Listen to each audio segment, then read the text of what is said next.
Alô, meus prezados irmãos, amigos, o meu bom dia, sejam todos bem-vindos.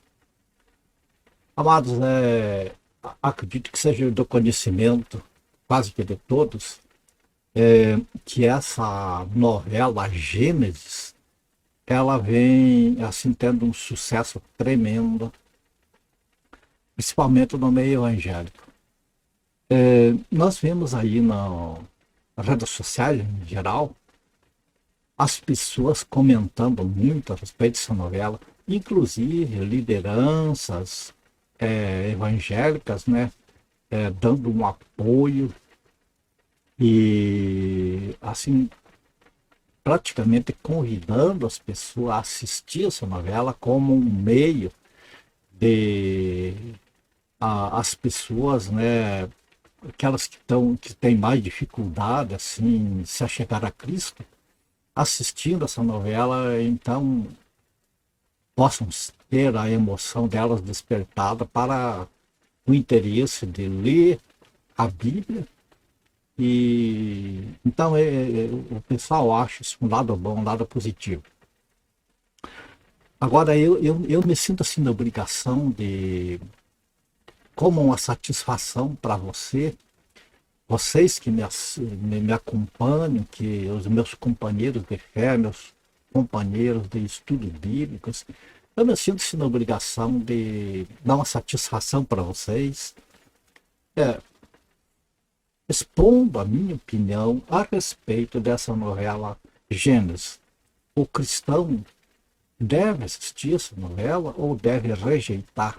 Qual seria a posição do cristão nesse caso? Uma vez que as lideranças evangélicas, não digo todas, eu acredito que se dividem, mas a gente vê muitas lideranças evangélicas, né, apoiando e explicando e até fazendo estudos bíblicos, usando essa novela assim como uma plataforma para os seus estudos.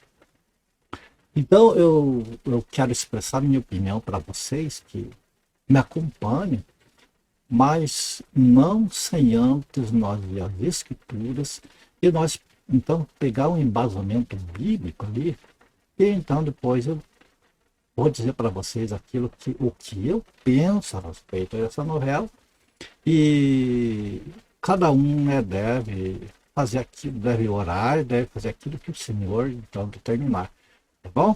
Então vamos às escrituras agora.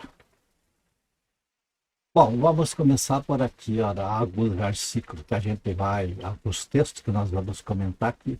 Vou começar por aqui, por 2 Timóteo, capítulo 3, versículo 16. Eu creio que é apropriado para nós iniciar esse vídeo. Veja o que diz ali. Toda a escritura divinamente inspirada é proveitosa para ensinar, para redarguir, para corrigir, para instruir em justiça, para que o homem de Deus seja perfeito e perfeitamente instruído para toda boa obra.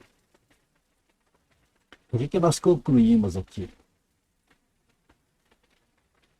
Que a escritura divinamente inspirada, esta é proveitosa. E pelo menos eu entendo, que pode ser escritura, pode ser o que for, se não for tirado da pena dos escritores bíblicos, não for a escritura aquela em que o Espírito Santo inspirou para os escritores e eles escreveram, então eu não vejo proveito nenhum. Para ter proveito, mas não para salvação, não para que o homem de Deus seja devidamente instruído para a boa obra, ou seja, as obras de Deus. Então, começando por aqui. Eu entendo que para ensinar em justiça, falando, né, das coisas de Deus, para ensinar, para redarguir, quer dizer, para discutir no bom sentido, para se chegar a um acordo, né, para corrigir quando alguém está andando desordenadamente, por exemplo, na igreja, e para instruir em justiça, é o que está autorizado é as escrituras inspiradas. Tirou disso, eu para mim já não me serve. Se não for com base no ensinamento dos apóstolos, então não está de acordo. Vamos mais algumas passagens aqui para que, então, nós vamos tendo base para fazer, concluir aquilo que nós achamos, que nós pensamos de uma coisa, né? Olha, outra parte aqui que eu vejo muito interessante para esse nosso tema de hoje é aqui 1 Coríntios capítulo 2, versículo 2. Porque nada me propus saber entre vós, senão a Jesus Cristo e este crucificado. O apóstolo Paulo, né, escrevendo para a igreja de Corinto. E eu estive convosco em fraqueza e em temor e em grande tremor. A minha palavra e a minha pregação não consistiram em palavras persuasivas de sabedoria humana, mas em demonstração do Espírito e de poder, para que a vossa fé não se apoiasse em sabedoria dos homens, mas no poder de Deus. Você percebe que aqui o apóstolo Paulo, como vimos, ele falou que ele foi ter lá com a igreja de Coríntios, não com palavras de sabedoria humana. Ele levou a igreja de Corinto e as demais igrejas para nós aquilo que ele recebeu direto do Senhor. Ele não recebeu de homens. Ele recebeu a revelação direta do Senhor Jesus. E isso, então, que ele, no caso aqui, ele mostra que ele levou a igreja de Corinto. Agora veja que ele não esteve assim com pompa, com efeitos especiais, com alguma coisa que pudesse assim mexer com os sentimentos das pessoas, mexer com a emoção, ou alguma coisa assim planejada, muito bonita, que chamasse a atenção das pessoas, chamasse as pessoas.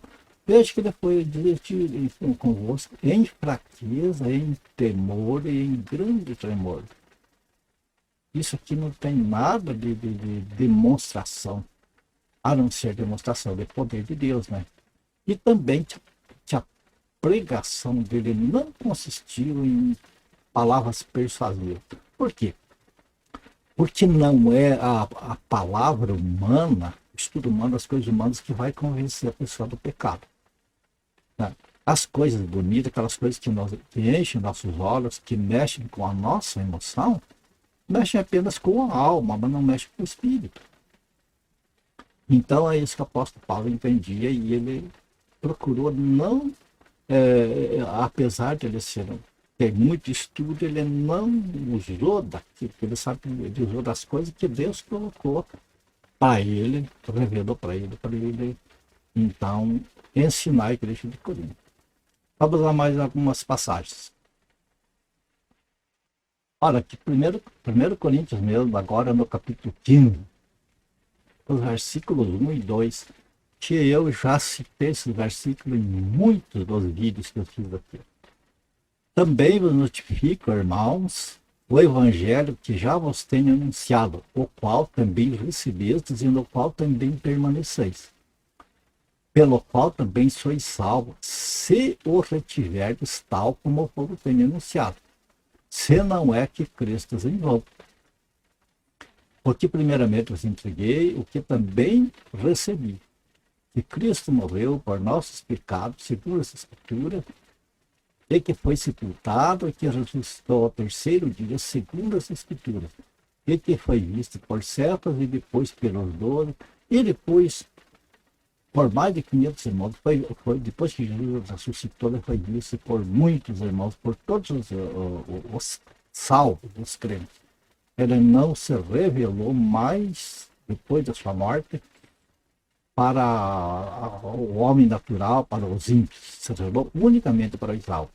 Agora, o que eu chamo a atenção, amado, é isso aqui, que o evangelho que o apóstolo Paulo pregou, e os demais apóstolos também pregaram, que é o mesmo evangelho, diz que pelo qual também sois salvos. O Evangelho tem o poder de salvação no sentido de que é através do Evangelho que as pessoas podem conhecer o Senhor Jesus, podem conhecer a Deus, e então são levados pelo Pai, através do Evangelho e do Espírito Santo, ao Senhor Jesus, que recebe essas pessoas, quando levadas pelo Pai, e então é aplicada a salvação nessas pessoas, as pessoas são salvas. Então, o que vemos? Que o Evangelho, segundo o que Paulo e os apóstolos pregaram, outra coisa qualquer não tem poder para salvação. Não tem poder para levar a Cristo. O que tem poder para levar a Cristo as pessoas é unicamente o Evangelho. E o Evangelho da graça de Deus anunciado por Paulo e os demais apóstolos. Agora veja bem o que ele fala aqui. Ele fala que o Evangelho, sois salvo pelo Evangelho, se o retiverdes tal como eu vou tenho anunciado. O que significa que um Evangelho que não é anunciado segundo os ensinamentos dos apóstolos, não é um Evangelho que tenha poder para salvação. Não é um Evangelho que seja para a igreja. Percebe? Nós vemos lá no Antigo Testamento, as passagens, os profetas, a palavra de Deus, com merecedor de todo respeito, em todos os sentidos. Mas nós vemos que o próprio livro de Hebreus, capítulo 1, versículo 1, nos mostra que lá no passado, né, o Senhor falou aos pais de muitas maneiras pelos profetas, mas que nestes últimos dias nós fala pelo Filho. Então, portanto, nós temos as escrituras do Antigo Testamento, como os Salmos, como as profecias, a lei, tudo vem de Deus, é importante, tem seu valor e o devido respeito. No entanto, muitas daquelas partes não é para ser aplicada à igreja. A igreja, Deus deu uma outra aplicação através do Filho do Senhor Jesus. Percebe? Então, por aqui nós vemos que para a igreja é o Evangelho da graça, que é o Evangelho que o Pai mandou nós ouvir o Filho. E o Filho nos manda, deu a Paulo e aos demais apóstolos o Evangelho da graça para que a igreja siga esse Evangelho. Bom, uma vez entendido isto, nós vamos a mais algum versículo, rapidamente.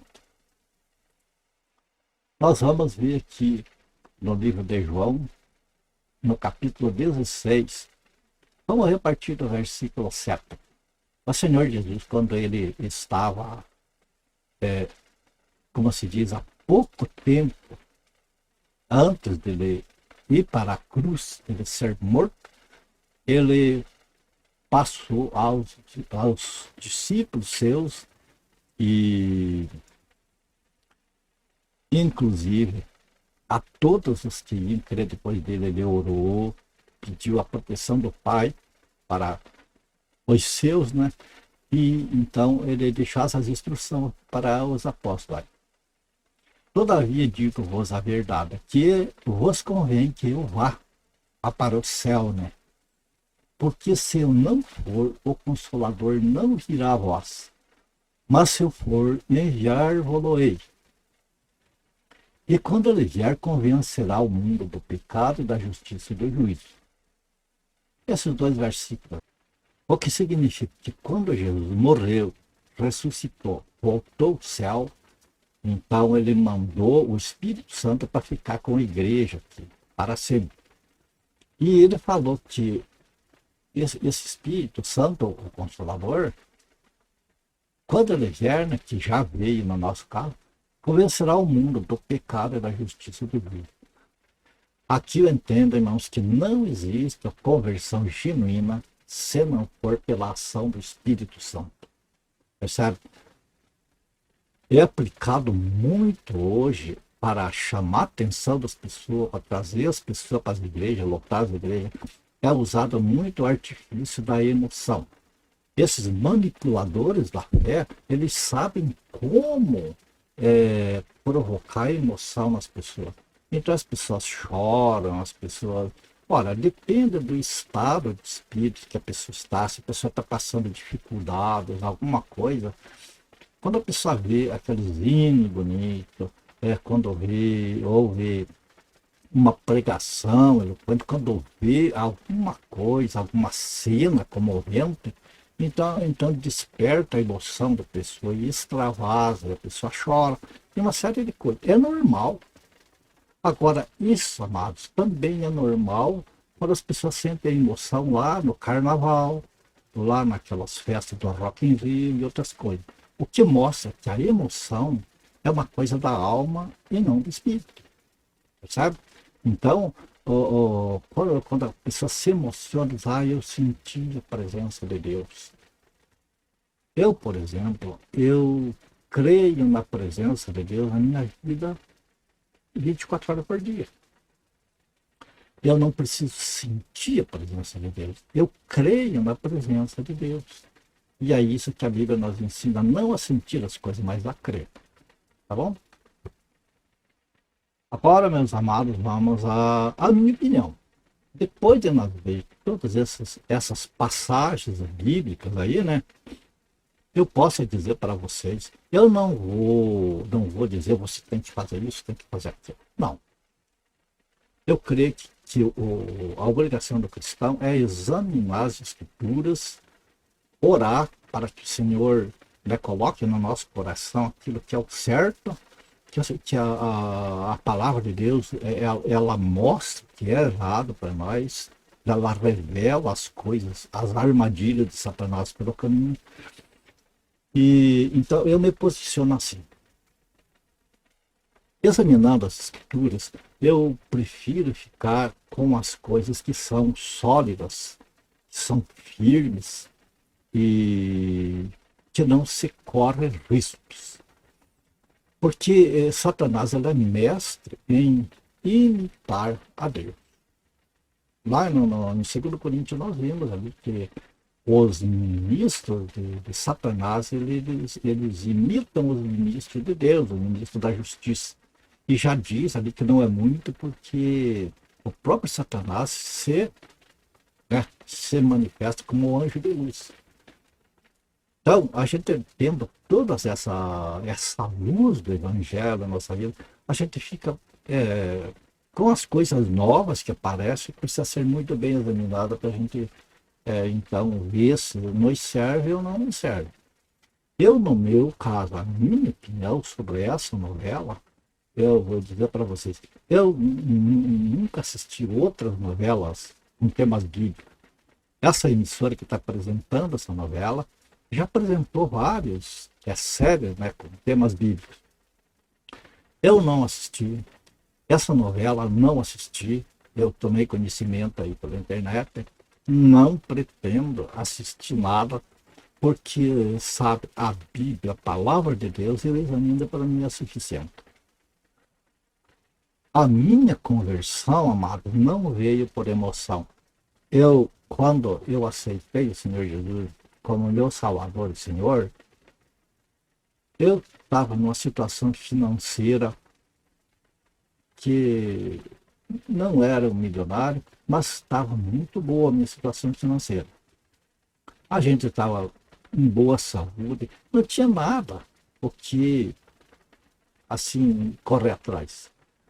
O que me levou a crer no Senhor Jesus foi o que algumas pessoas me falaram, e então eu fui examinar nas escrituras, fui examinando as escrituras. A gente tinha amizade com o pastor, a gente conversava com esse pastor, e com outros, até amigos meus que se converteram, começaram a me falar do Evangelho. Não foi através de emoção, de coisas assim. Depois eu frequentei algumas igrejas evangélicas e vi todo aquele despertamento de emoção, mas eu sempre procurava comparar com o que estava escrito.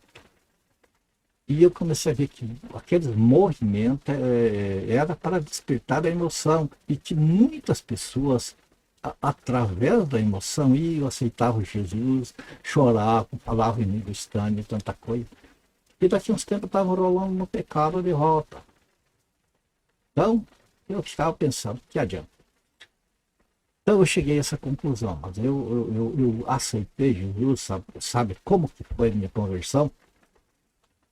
Eu lendo nas escrituras, eu compreendi o que Jesus passou, o que o Senhor Jesus fez espontaneamente por mim. Eu tomei para mim aquilo que o Senhor Jesus fez.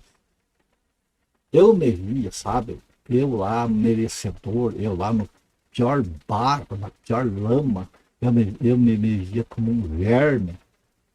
E eu olhei a misericórdia de Deus, o preço alto, o sofrimento do Senhor Jesus, o que ele passou para me salvar. E assim, para salvar todos aqueles que são salvos. Então, isso me levou a tomar uma decisão, amados, que foi desde 1989 até hoje, graças a Deus, as Sagradas Escrituras não saem da minha mente e do meu coração. É preciso, enfrentando o que for, a gente está firme pela fé na palavra, compreender a graça de Deus, quer dizer, o que Deus nos deu sem nós ter o menor merecimento. Até pelo contrário, nós éramos por natureza inimigos de Deus.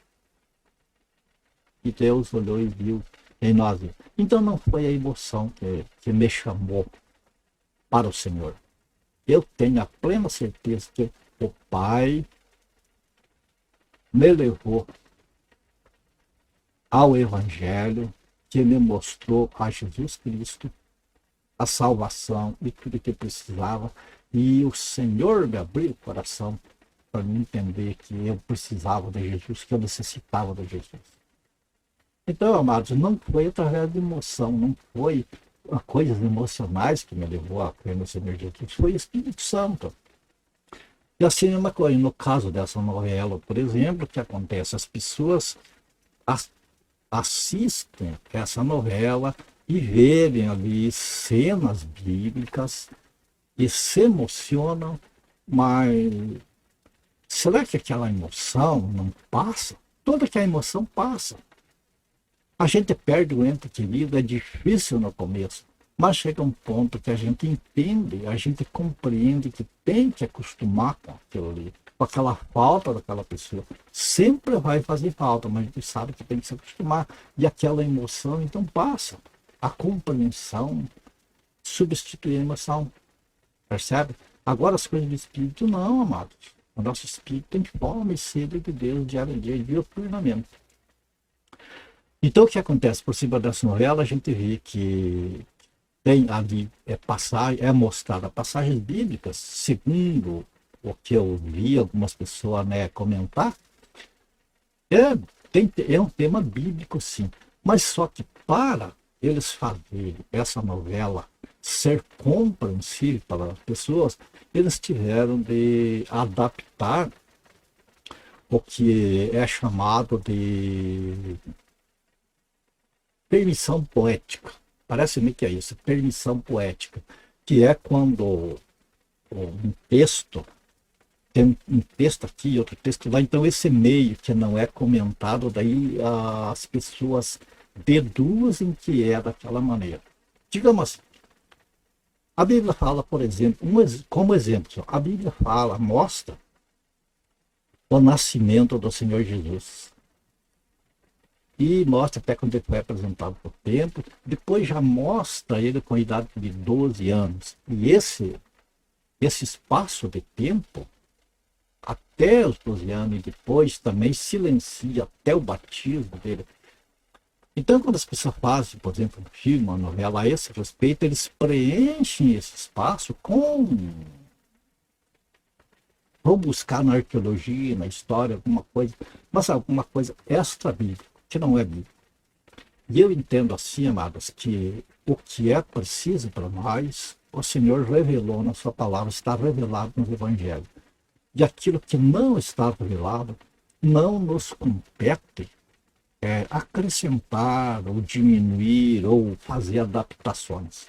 Então, essas adaptações são muito perigosas, porque não são inspirados por Deus. Então, aqui fica a minha posição. Eu não vou ver essa novela. Não me interessa, não vou perder tempo. Porque eu tenho a Bíblia que ali está inspirada, a palavra de Deus, que essa é tudo o que eu preciso para a minha vida espiritual. Então eu não preciso de complemento, não preciso de coisa para me empurrar para o Evangelho. E acho que todo salvo é assim. Ele não precisa de um empurrão para ser levado ao Evangelho. Ele precisa de um empurrão do Pai, que leva então ao Evangelho e leva a Cristo. Tá bom? Então, aqui está exposto.